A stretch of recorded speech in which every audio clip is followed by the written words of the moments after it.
if there's another pandemic next month, you can bet it's not really a pandemic, okay? So the thing with pandemic is an incredibly powerful word. It's up there with vaccine as a powerful word. So, in our minds, pandemic is a sort of uncontrolled outbreak of death, right? That's what it means. And that's what it should mean. And it can be used in a meaningful way when talking about the Black Death and the plague. Although I think we have to admit we don't know everything about those stories either, and we probably never will. And then you get to the 1918 story, which is the one that everybody always wants to hark back to. What happened in 1918? Because a lot of people did die then. And there was an influenza then.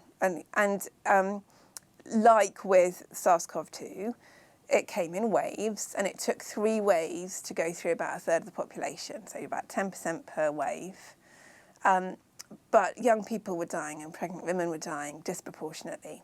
And so that became the definition of a pandemic, was something where young people and pregnant people and children are at risk of dying. Because the fact is, we've got infectious diseases where deaths in the old are attributed to these diseases every winter. We don't really know how direct the causal link is, but they're attributed every winter, and that's just life. So that's life. So the only reason to actually give something a name is when something different's happening, which is the young dying. But when you look into 1918 a little bit harder, it's really not the story that everybody's being told on a number of levels. So on one level, the number of people who died was something they could measure pretty accurately.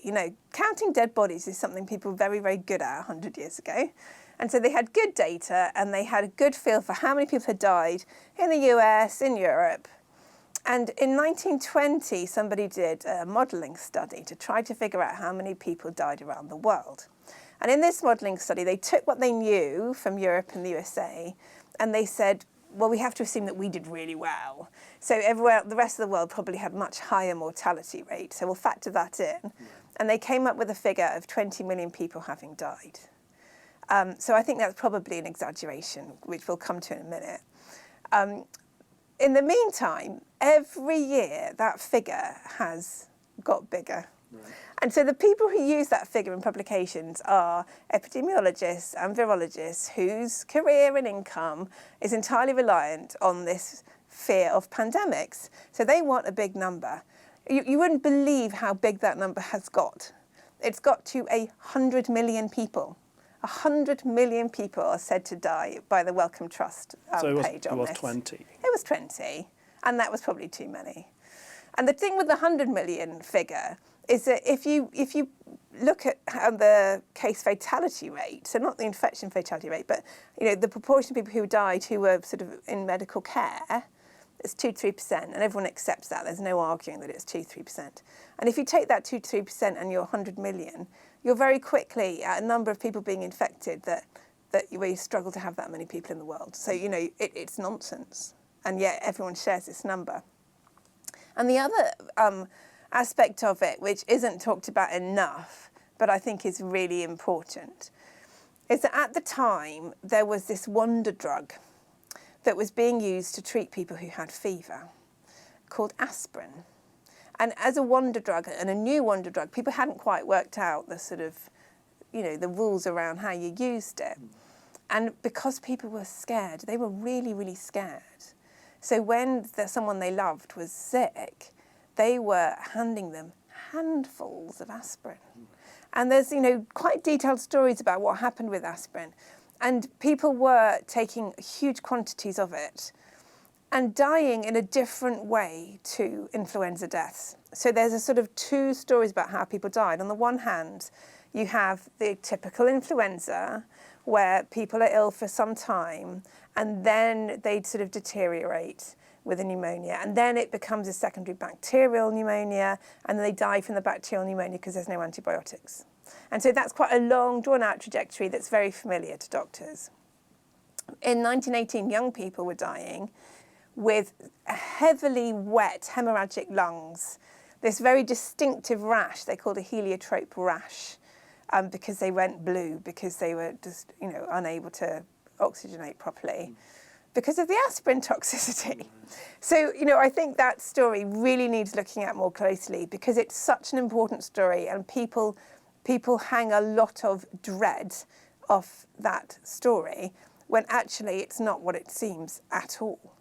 And then, of course, since then, we've had pandemics, right? There was a 1957 flu pandemic and a 1968 flu pandemic. And what that meant was there were new strains of influenza that were, the influenza mutates a little bit every year, and then sometimes it does a big jump. And these were big jumps. But even with the big jumps, you can't pick out from a graph of mortality those years. So yeah, more people might have died of flu that year, but then they died of less of other stuff or whatever. So it's not this kind of, the point of pandemic planning is to stop something catastrophic killing young people. There's no point pandemic planning if what a pandemic is just a regular virus passing through population the same way it does every year, and old people dying because they're at the end of their life pretty much. That's not what you would change society for in any way. And of course, there are plenty of people who've got careers based on this, for whom what I'm saying is blasphemy, because they have the rug totally pulled from underneath them if they admitted that this was the case. But this is the case. And so now suddenly everybody's talking about pandemics and they're trying to scare people, and we're hearing a lot at the moment about disease X and how the vaccine's already ready for disease X. And then there was also a story last week about some mice study where the 4 mice died from a mutant virus in mice that were very atypical. They had changed their genetics to be humanoid. I mean, it's not like they're not humans, and they're not really mice either. And 4 of them died. And I could show you a whole load of stories of mice dying in laboratory experiments that you shouldn't get scared of either. And so I think, people must not allow themselves to be frightened by stories of a disease X, no matter how frightening the stories are, because it's destructive to people's mental health. It's destructive to their rational thinking. And once you lose rational thought, we end up in a crazy world again. And we know what that's like because we've just lived through it. We do not need to go back there again. And so I think people have to be awake to that and say, look, I'm not going to be afraid. You can't frighten me.